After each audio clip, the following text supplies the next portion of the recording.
The cold morning sun barely peeked over the horizon, brushing the rolling fields of Kansas with pale gold. Daniel Cooper, a farmer in his late 30s, leaned against the wooden fence that bordered his land. His boots were worn, his flannel shirt frayed at the edges, and his calloused hands told the story of years of toil. This farm had been in his family for generations, but times were hard.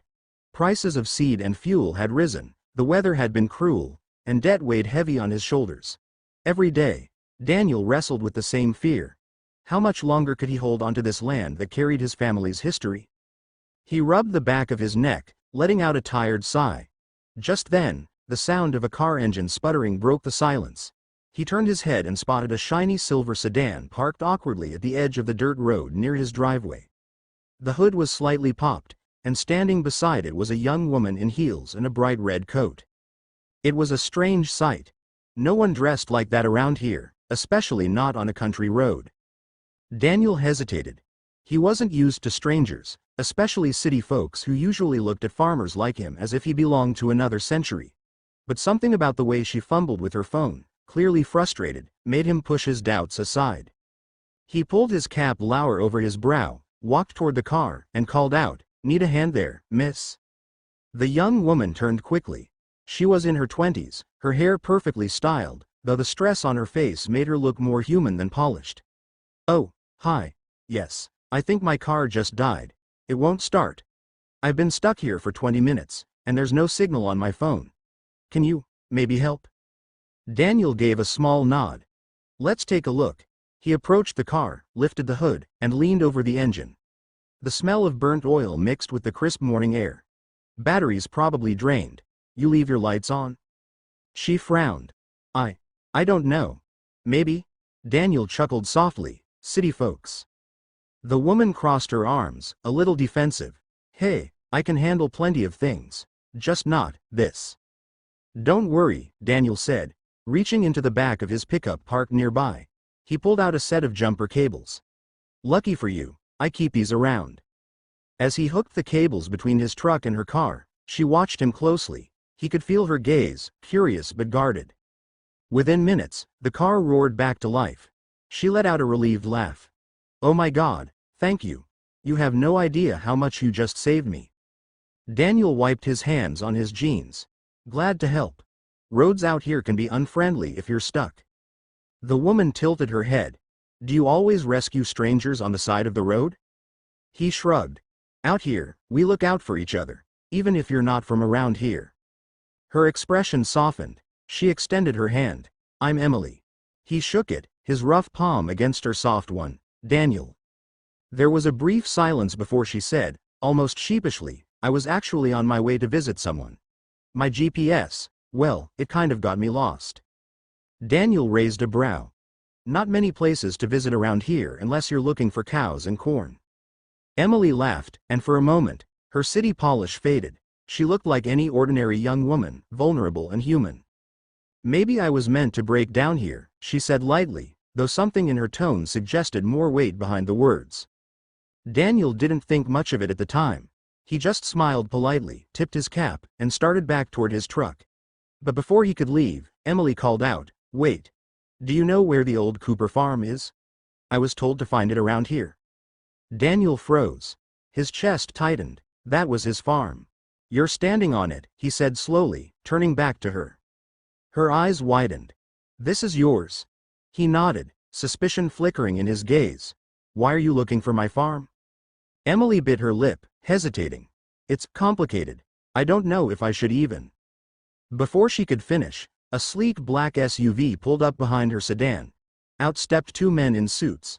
They walked quickly toward Emily, their presence sharp against the soft rural landscape. "Miss Whitmore," one of them said firmly, "your father is worried. You were supposed to wait at the hotel." Daniel blinked. Whitmore. He knew that name. Everyone in the state knew it. Henry Whitmore was one of the wealthiest land developers in the Midwest. The same man who had been trying to buy Daniel's land for months, offering sums that might tempt anyone desperate enough. Emily looked between the men and Daniel, her face caught between guilt and resolve. Daniel's jaw tightened. "You're his daughter?" Emily nodded slowly. "Yes, but I didn't come here for him." The men in suits tried to usher her back to the SUV, but Emily shook her head. "No, I'm staying here for a moment." She turned back to Daniel, her voice softer. "I wanted to see the farm myself. My father, he's been talking about buying it. I wanted to understand what that really meant." Daniel's chest burned with a mix of anger and betrayal. He had just helped her, trusted her for a moment. Now she stood there as the daughter of the man who wanted to take away the only thing keeping Daniel tethered to his family's legacy.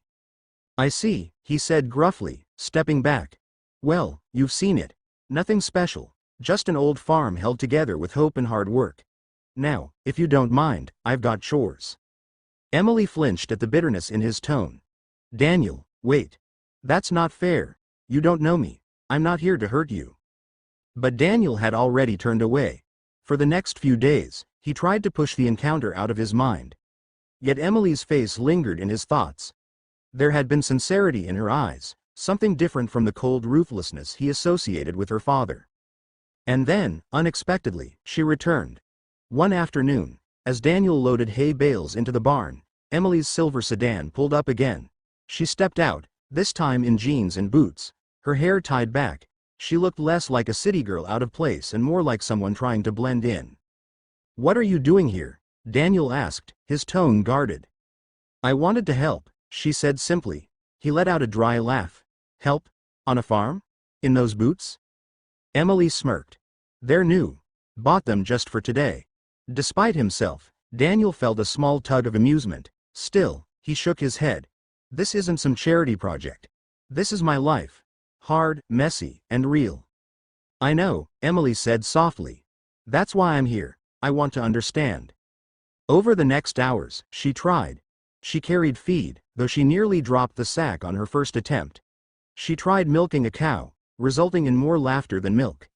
Daniel watched, half exasperated, half entertained. But beneath the awkwardness, he saw determination. She wasn't just pretending, she wanted to learn.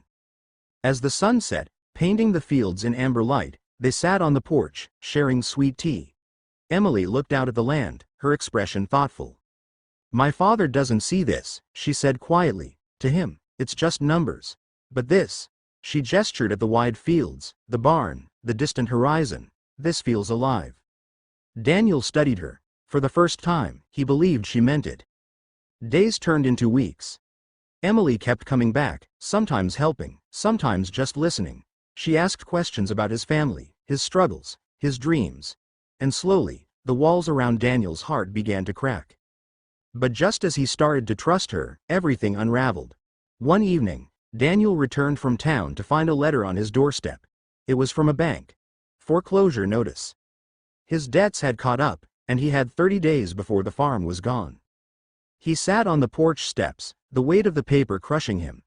Emily arrived not long after, and when she saw his face, she knew. "What is it?" she whispered.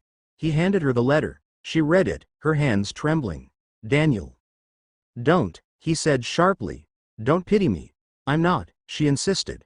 "But you can't lose this place. There has to be a way." Daniel shook his head. "Not unless your father suddenly decides he's got a heart. But we both know that'll never happen." Emily bit her lip, torn. She wanted to tell him the truth, that she had more power than he realized. But she also knew her father, stubborn and ruthless. This wouldn't be easy. Still, she couldn't walk away. 2 days later, Daniel was stunned when Henry Whitmore himself arrived at the farm. The man was tall, commanding, dressed in a suit that probably cost more than Daniel's tractor. Emily was by his side. Henry extended a hand. "Mr. Cooper. I've heard much about you. My daughter seems to think the world of this farm." Daniel stared at the hand but didn't take it. "And what do you think?" Henry's smile was tight. "I think we could come to an arrangement. Emily has convinced me to reconsider. Instead of buying you out, perhaps we invest, help you modernize, pay off your debts, make this land thrive again." Daniel's mouth went dry. He glanced at Emily, who looked back with pleading eyes. This was her doing. She had stood up to her father for him. For the first time in months, Daniel felt hope flicker in his chest.